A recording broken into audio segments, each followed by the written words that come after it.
God's great grace, it has brought us all this way. 하나님 말씀은 신약 성경 마가복음 14장 22절에서 26절입니다. 우리 22절에서 24절까지만 합독하겠습니다. 시작. 그들이 먹을 때 예수께서 떡을 가지사 축복하시고 떼어 제자들에게 주시며 이르시되 받으라, 이것은 내 몸이니라 하시고, 또 잔을 가지사 감사기도 하시고 그들에게 주시니 다 이를 마시매 이르시되 이것은 많은 사람을 위하여 흘리는 나의 피 곧 언약의 피니라. 아멘. 나의 피 곧 언약의 피란 제목으로 하나님 말씀 전하겠습니다. 예수님과 제자들이 유월절 식사를 하는 장면입니다. 누가복음에서 예수님은 이렇게 말씀하셨죠. 너희가 이를 행하여 나를 기념하라. 이 예수님의 말씀의 기초에서 바울 사도는 떡을 먹고 잔을 마실 때마다 주의 죽으심을 전하는 것이라고 성찬에 대해서 말을 했죠. 예수님은 떡을 가지사 축복하시고 떼어 제자들에게 주시며 받으라, 이것은 내 몸이라고 말씀하셨습니다.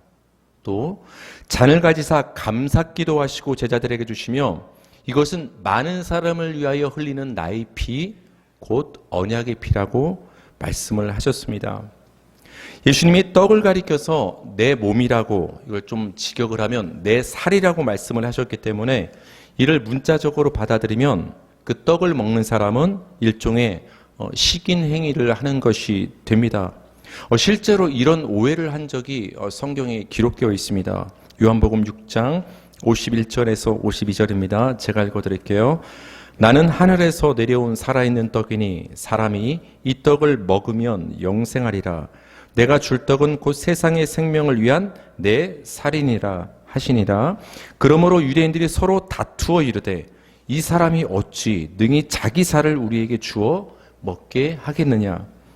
오병이어 표적 후에 그 의미를 예수님께서 설명해 주시는 장면인데, 예수님이 자신을 가리켜서 이렇게 말합니다. 나는 살아있는 하늘에서 내려온 생명의 떡이다. 그러니까 나를 먹는 자는 생명을 얻는다. 예수님께서 그 오병이어의 의미를 설명을 해주시는 거예요. 그러니까 오병이어 표적은 단순히 기적을 통해서 굶주린 사람들을 육적으로 배불린 사건을 넘어서 바로 생명의 떡이신 예수님으로만이 우리가 생명을 얻을 수 있다는 것을 보여주는 그 표적과 사건이 오병이어 표적이 된다는 것이죠. 예수님의 이 말씀을 듣던 유대인들이 오해를 한 거예요.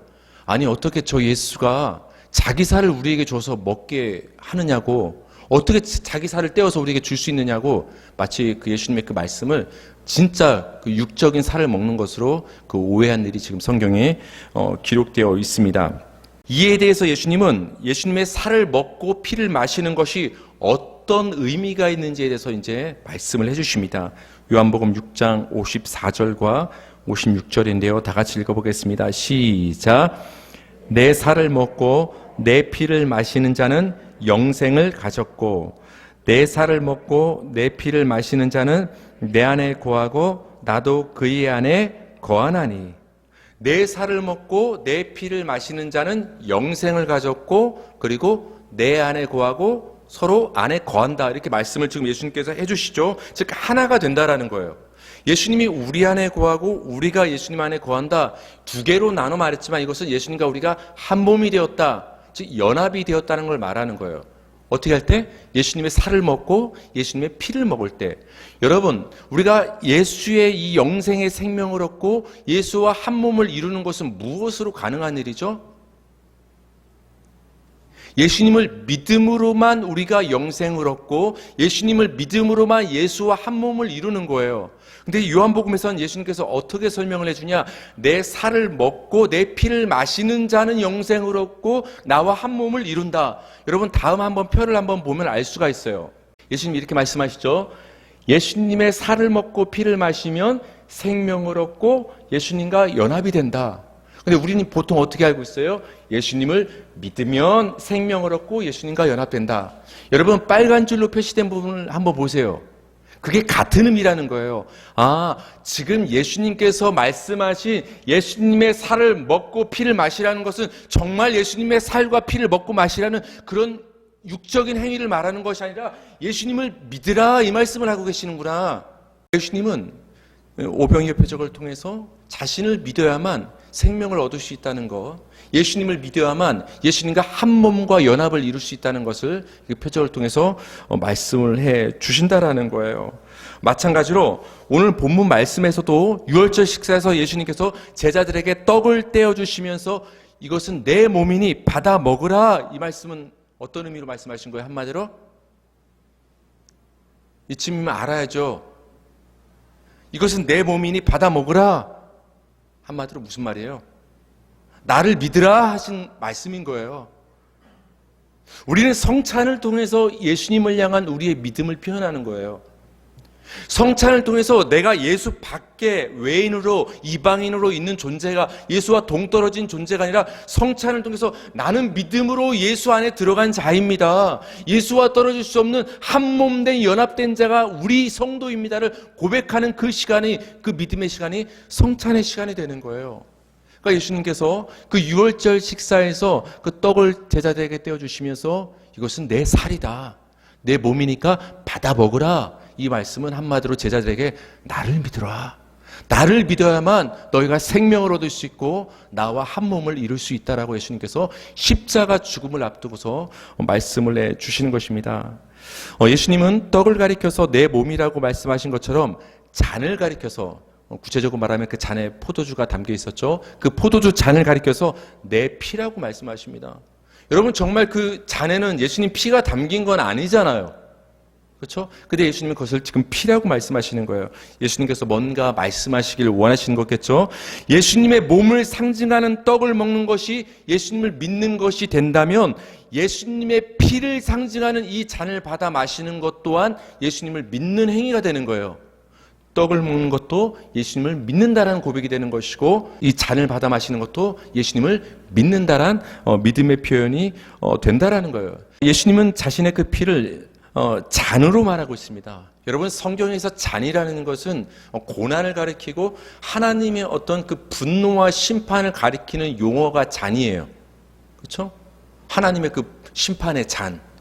그러니까 예수님께서 자신의 피를 잔으로 표현했다는 것은, 예수님이 십자가에서 피 흘리시는 것은 예수님이 하나님의 심판을 받는다라는 의미가 돼요. 여러분, 굉장히 좀 어색하지 않습니까? 여러분, 심판은 누가 받아야 되는 거죠? 잘못한 사람이, 죄 지은 사람이 심판을 받고 벌을 받는 거예요. 그 무죄인 사람, 죄가 없는 사람이, 무고한 사람이 죄를 받으면, 그거는 심판을 받으면 그건 맞지 않는 거예요. 근데 여러분, 우리가 알다시피 예수님만이 죄 없는 사람 아니십니까? 예수님은 티끌 하나 죄가 없으신 분이신 거예요. 근데 그 예수님이 지금 십자가에서 심판을 받아서 그 십자가의 피 흘리심을 당하신다라는 거예요. 그걸 잔으로 표현하고 있다는 거예요. 아니, 어떻게 죄 없으신 예수님이 그 하나님의 심판을 받는다는 것입니까? 레위기 4장 7절을 한번 보실까요? 다 같이 읽겠습니다. 시작. 제사장은 또 그 피를 여호와 앞 곧 회막 안 향단 뿔들에 바르고 그 송아지의 피 전부를 회막문 앞 번제단 밑에 쏟을 것이며. 여러분, 어떤 죄를 지은 사람이 그 죄를 사는 속죄제에 관한 어떤 의식을 말해주는 것인데, 그 죄를 지어 속죄가 필요한 사람이 사실은 하나님의 심판을 받아 죽어야 되는 거예요. 구약시대로 따지면. 그걸 우리에게 적용하면 우리가 죄를 지면 하나님 앞에 다 죽어 마땅하다라는 거예요. 근데 이스라엘 백성들은 죄를 지었을 때 그 자신의 죄를 속죄하고 그 하나님의 심판을 피하기 위해서, 하나님의 심판을 피한다라는 것은 그 생명을 보존한다는 것이죠. 대신 짐승을 잡았어요. 대신 양을 잡고 염소를 잡고 소를 잡았단 말이에요. 그리고 그 피를 받았어요. 그 피를 받아서 그 짐승을 잡은 그 번제단 밑에 그 모든 피를 쏟아 부었단 말이에요.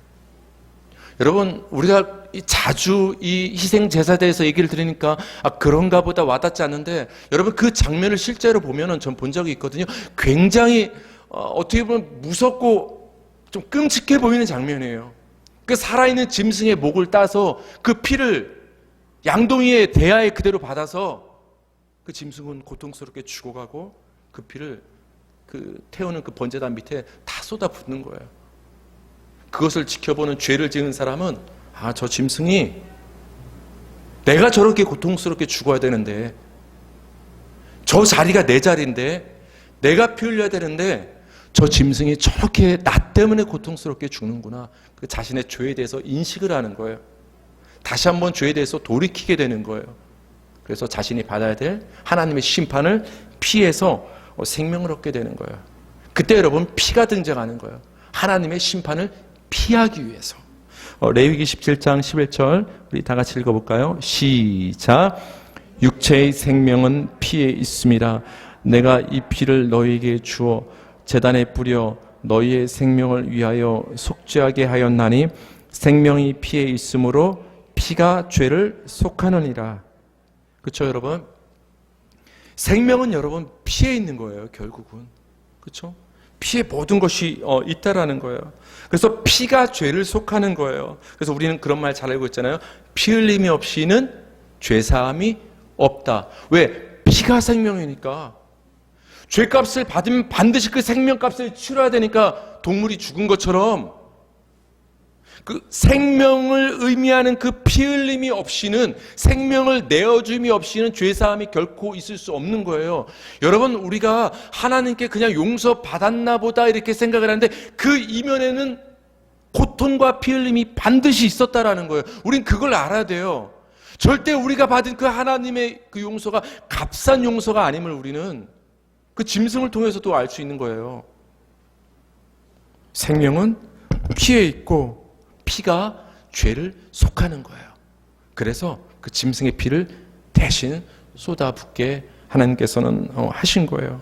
그러심으로 그 죄를 지은 사람의 죄를 대속해 주시고 그의 생명을 보존해 주신 것이죠. 그래서 예수님은 유월절 식사에서 잔을 주시면서 이렇게 말씀하신 거예요. 이것은 많은 사람을 위하여 흘리는 나의 피다. 곧 언약의 피다라고 말씀하시는 거예요. 즉 예수님이 피를 지금 왜 흘리신다라는 거예요? 많은 사람, 너희들 때문에, 우리 때문에, 우리가 흘려야 될 생명의 피를 예수님이 대신 그 생명의 피를 쏟아주셨기 때문에 하나님이 그것을 보시고 사함을 허락하셨다라는 거예요.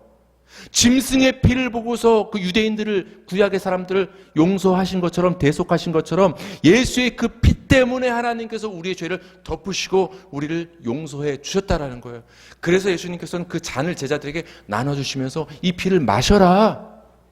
이 피에 뭐가 있어요? 생명이 있기 때문에 이 피를 마시는 자마다 하나님의 심판을 피하게 된다.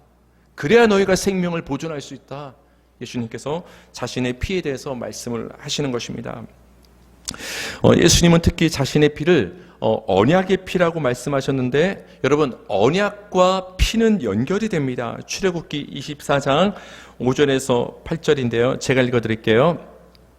이스라엘 자손의 청년들을 보내어 여호와께 소로 번제와 화목제를 드리게 하고 모세가 피를 가지고 반은 여러 양푼에 담고 반은 제단에 뿌리고 언약서를 가져다가 백성에게 낭독하여 듣게 하니 모세가 그 피를 가지고 백성에게 뿌리며 이르되 이는 여호와께서 이 모든 말씀에 대하여 너희와 세우신 언약의 피니라. 여러분, 언약을 지금 말씀하시면서 지금 피가 등장을 해요. 여러분, 이 장면은 뭐냐? 하나님께서 모세를 통해서 이스라엘 백성들에게 계명과 율법, 언약을 주시는 장면이에요. 율법의 계명을 이렇게 이스라엘 백성들에게 지금 모세를 통해 주십니다. 주시면서 모세는 그것을 다 받은 것을 이렇게 다 받아 썼어요. 그래서 언약서를 작성을 했죠. 왜냐하면 나중에 백성들 앞에 그걸 이제 읽어줘야 되니까. 그때 하나님의 율법을 받았을 때 바로 짐승을 잡았어요. 짐승을 잡아서 그 피를 받아서 여러 가지 양푼에 나눠 담았어요. 피의 양이 많지 않겠습니까? 그래서 그 나눠 담은 그 양푼을 반은 어디다 뿌리고 반은 어디다 뿌렸어요. 어디다 뿌렸을까요? 여기 보니까 그래서 제단에 뿌리고 또 나머지 반은 어디다 뿌렸을까요? 이스라엘 백성들한테 뿌렸어요. 반은 제단에 뿌리고 반은 이스라엘 백성들에게 뿌렸어요. 제단은 어디예요? 하나님. 하나님이 계신 곳에 피를 뿌리고 사람 백성들이 있는 곳에 피를 뿌리는 거예요. 여러분, 언약 계약은 누가 지금 치르는 거죠? 하나님과 이스라엘 백성 사이에 언약이 체결되는 거예요. 일방적으로 혼자 언약을 어떻게 약속을 할 수 있어요? 하나님과 이스라엘 백성들의 지금 약속을 하는 거예요. 너희가 이 율법을 다 지켜 행하면 생명을 얻고 복을 받을 수 있다. 근데 이 율법을 어기는 날에 너희는 나의 심판과 벌을 받게 될 것이다. 하나님과 이스라엘 백성 사이에 지금 약속과 언약을 체결을 하는데 그 언약이 체결됐다는 증표로서 짐승을 잡은 거예요. 그래서 그 피를 하나님의 제단에 뿌리고 이스라엘 백성들한테 뿌리는 거예요. 그 피 뿌림을 통해서 이스라엘 백성들의 머릿속에는 각인되는 거예요. 아, 우리는 하나님의 백성이구나. 아, 우리는 세상과 계약한 존재가 아니라 하나님과 지금 우리는 계약을 한 존재구나. 하나님이 우리에게 언약을 주셨구나. 근데 이 언약을 우리가 잘 지켜야지, 지키지 못하면 우리는 심판을 받을 수밖에 없구나. 그 피를 통해서 지금 말씀해 주시는 거예요. 언약이 있는 곳에 피가 등장을 하는 거예요. 하나님과 백성 사이에 언약의 표가 되는 것이 짐승의 피였던 것처럼 예수님의 피는 피 언약이 되는 거예요. 그 짐승이 하나님과 유대인 사이의 언약의 증표가 표징이 되었던 것처럼 예수님의 피는 바로 여러분과 하나님 사이에 언약이 체결되었음을 보여주는 표가 예수님의 피가 되는 거예요. 그러니까 예수의 피를 봤을 때 우리는 예수님의 십자가를 봤을 때 하나님과 우리 사이에 언약이 있구나. 하나님도 보시는 거예요. 여러분의 행위를 보는 게 아니에요. 그 아들 예수 그리스도의 피를 하나님이 보실 때 나와 저 성도 사이에 언약이 있구나. 근데 여러분, 이 언약은 그 옛날 모세를 통해서 이스라엘 백성이 받은 그 언약과는 다른 언약이에요. 그래서 무슨 언약이라고 하죠? 새 언약이라고 하는 거예요. 새 언약. 그래서 예수님께서 누가복음에서 이렇게 말씀하셨어요. 이 잔은 내 피로 세우는 새 언약이다. 옛날 이스라엘 백성들이 그 광야에서 짐승 피 잡아서 하나님과 세웠던 그 언약과는 다른 이 언약은 내 피로 세워지는 새 언약이다. 근데 이 새 언약은 뭐냐? 내 살과 피를 먹고 마시는 자는 생명을 얻는다. 이게 새 언약이다. 그거 다시 말하면 무슨 말이에요? 나를 믿는 자는 생명을 얻는다. 여러분, 굉장히 심플한 복음의 핵심 아닙니까? 예수 믿어야 구원받는다. 이게 언약이에요. 하나님 우리에게 주신. 옛날 이스라엘 백성들한테는 그 장황한 구약의 율법을 다 지켜야 너희가 구원받는다. 그 언약을 짐승의 표를 통해서 주셨는데, 피를 통해서, 지금 예수님을 통해서, 그 예수 피를 통해서 우리에게 새 언약을 주시는데, 이제는 너희가 그런 율법을 지켜서 구원받는 게 아니다. 뭐에서 구원을 받는다? 예수를 믿음으로만, 예수의 살과 피를 먹고 마심으로만 너희가 구원을 받을 수 있다. 여러분, 이게 얼마나 감사한 일이에요. 예수를 믿음으로 우리가 구원을 받을 수 있게 된 것이야말로 우리에게 주어진 새로운 언약이고 하나님이 우리에게 주신 은혜 주긴 은혜가 됩니다. 25절과 26절을 우리 다 같이 한 목소리로 읽겠습니다. 시작. 진실로 너희에게 이르노니 내가 포도나무에서 난 것을 하나님 나라에서 새 것으로 마시는 날까지 다시 마시지 아니하리라 하시니라. 이에 그들이 찬미하고 감람산으로 가니라. 제자들에게 떡을 떼어주시고 잔을 나눠주신 예수님은 포도나무에서 낳는 것을 하나님의 나라에서 새 것으로 마시는 날까지는 다시는 마시지 않겠다. 그때까지는 이런 말씀을 합니다. 여러분, 예수님이 하신 이 말씀의 의미가 무엇인지에 대해서는 논쟁이 많아요. 예수님은 어떤 의미로 이 말씀을 하셨는가? 하늘나라에서 새 것을 마신다? 그러니까 세상에 이 포도나무에서 나오는 이 포도주와는 다른 하늘나라에서만 마실 수 있는 그 새 포도주를 마시기 전까지는 이 땅의 식물 포도나무에서 나는 포도나무를 마시지 않겠다고 지금 말씀을 하시는구나. 이 의미에 대해서 여러 가지 우리가 생각을 해본다라는 거예요.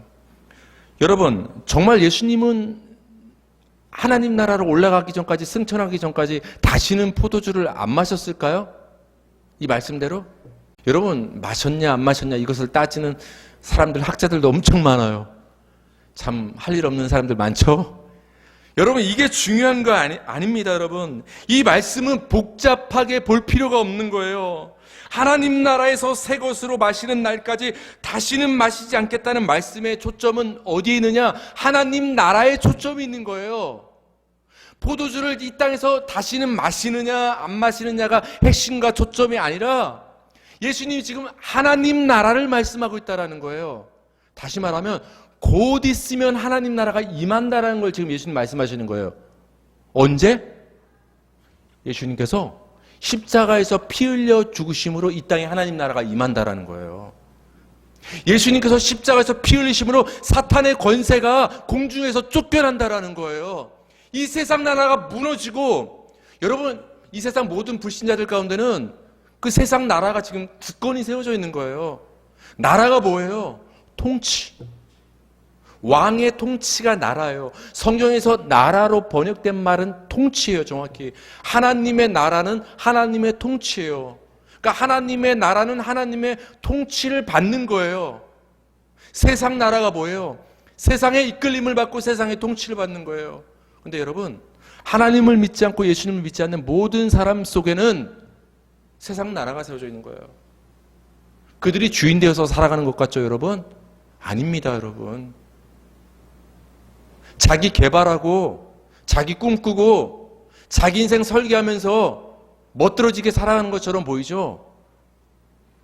자기 나라인 것 같지만 이끌리는 그 종의 삶을 살고 있는 거예요. 그 종의 통치를 받으면서.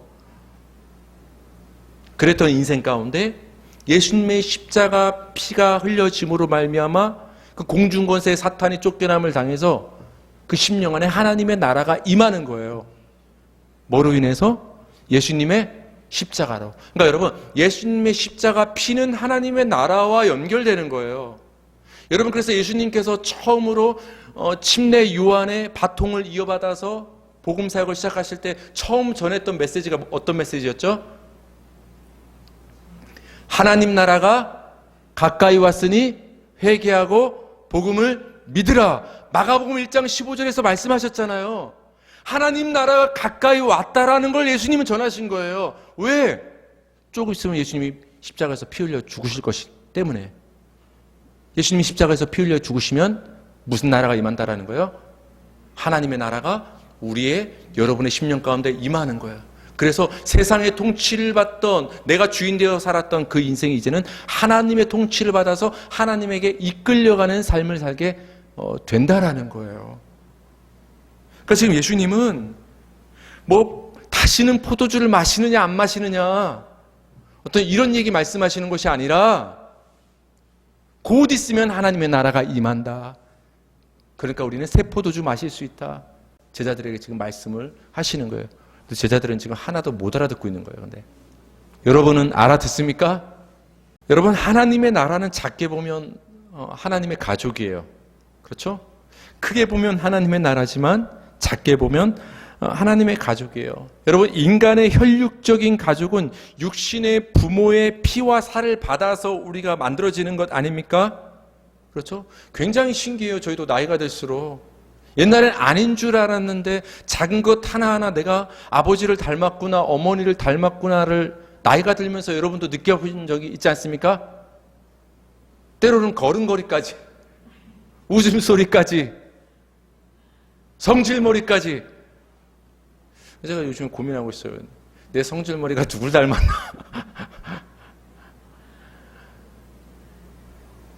왜 그래요? 부모의 살과 피, 혈과 육을 그대로 이어받은 것이 육신적인 가족이 되기 때문에 그래요. 그래서 부모님의 그 혈액형에 따라서 자녀들의 혈액형도 결정되는 것 아니겠습니까? 그런데 여러분, 하나님의 가족은 사람의 혈과 육과는 다르게 예수의 살과 피로 이루어진 가족이 하나님의 나라요, 하나님의 가족이 된다라는 거예요. 여러분, 요즘 사람들은 만나면 뭐 물어보는지 아세요? 요즘 젊은 세대들은? 재미로? MBTI 유형이 무엇입니까? 그쵸, 여기 딱 표정들이 지금 멍해요. 처음 듣는 표정. 한번 인터넷 한번 찾아보세요. MBTI. 이게 뭐냐면은 어떤 사람의 기질을 어떤 심리학자의 학설을 기반으로 성격을 16개로 나눠놨어요. 이 사람은 어떤 기질과 어떤 성격의 사람이다를 어떻게 보면은 분석해주는 그런 어떤 유형 심사 테스트지가 있어요. 그래서 젊은 사람들은 다 만나면 MBTI가 뭐야? 나는 이런 형이야. 너 성격 이런 사람이구나. 이런 직업이 맞겠구나. 너 성질 어떻겠구나. 막 이런 얘기를 재미삼아 한단 말이에요. 뭐 극단적인 얘기긴 하지만은 요즘 직장 중에서는 MBTI를 보고 직원을 뽑는 회사들도 있다고 합니다. 이 MBTI가 우리 회사에 맞는 사람을 뽑아야 나중에 문제가 없겠구나. 뭐 다는 아니고 아주 극단적이 되겠죠. 근데 여러분, 저희 때는 MBTI 안 물었어요. 뭐 물었어요, 여러분? 우리 때는 혈액형 물었잖아요. 좀 촌스럽지만. 혈액형이 뭐예요? 여러분의 혈액형은 뭡니까? 저는 O형이에요. 근데 여러분, 사람의 혈액형에 그렇게 주목하고 매몰되지 마세요. 이걸 다시 말하면 여러분, 이 세상에서 잠시 잠깐 맺어진 그 인간적인 혈과 육으로 맺어진 그 육신의 가정에 너무 매몰되지 말라는 거예요. 정말로. 영원할 것 같은 가족, 이 땅에서 몇십 년이에요, 여러분. 제가 여러분의 가족을 외면하라는 소리가 아니에요. 항상 강조하잖아요. 존중하고 사랑하고 섬기고 헌신하라고. 가족 구성원 간에 서로. 하지만 그 잠시 잠깐의 인간적인 혈과 육에 매몰되느라 하나님께서 그 아들 예수 그리스도의 피를 흘리게 하심으로 새롭게 우리에게 만들어진 영원한 가족된 그 하나님의 나라를 우리가 외면하고 등한시해서는 안 된다라는 거예요. 여러분, 뭐가 중요한 거예요? 잠시 잠깐인 것이 중요한 거예요? 영원한 것이 더 중요한 거예요? 여행지 가서 잠깐 머무르는 그 숙박업체, 거기에 잠깐 머무르는 것이 중요해요? 여러분의 집이 중요해요? 여러분 여행 가서 잠시 잠깐 머무르는 그 호텔, 펜션, 거기 막 청소하고 도배하고 막 인테리어하고 그러고 있어요? 아니잖아요. 그래서 여러분, 이제 여러분은 다 아셔야 돼요. 여러분의 혈액형은 이제부터 뭐다? J형이에요. J형. J형이 무슨 형이에요? 제가 여러분의 수준을 너무 높게 봤나요? 예수님이 영어로 뭐예요? Jesus. J. 그 다음은 찾아보세요. 우리는 다 O형이냐, A형이냐, B형이냐, AB형이냐. 인간적 혈액형이 뭐냐. 인간적 혈육에 모든 사람이 매몰되어 있을 때 우린 그것을 넘어서 예수가 우리를 위해서 피 흘려주심으로 그 피를 우린 다 수혈받은 자들이구나. 그래서 우리 안에는 다 누구 피가 흐르고 있는 거예요? 예수 피가 정말로 다 흐르고 있어요. 우린 다 같은 피를 받은 자들이에요. 같은 피 받은 게 가족 아니에요? 그러니까 우리는 진짜 가족이라니까요, 여러분. 주일날 잠깐 와서 권사님, 집사님, 목사님 안녕하세요. 그 형식적인 인사를 넘어서 진짜 영원한 가족이라니까요, 여러분. 예수 피를 받은 사랑하는 성도님들, 예수님과 제자들의 유월절 식사를 통해서 우리의 죄가 얼마나 크고 지독하면 예수님께서 십자가에서 살이 찢기시고 떼어지시고 피를 흘려야만 했는가를 우리는 알 수 있게 됩니다. 그 예수님의 십자가를 믿음으로만 여러분의 그 지독한 죄가 사함을 받아서 생명을 얻을 수 있음을 우리는 알게 됩니다. 이것은 내 몸이고 내 피니 먹고 마시라고 제자들에게 말씀하셨던 예수님은 지금 여러분에게 말씀하십니다. 십자가에서 내 살이 찢겨지고 피를 흘림은 너를 위해서다. 그러니 세상이 주는 양식을 먹지 말고 내 살을 먹고 내 피를 받아 마시라. 네 자신을 믿지 말고 나를 믿으라고 지금 예수님은 우리에게 말씀하십니다.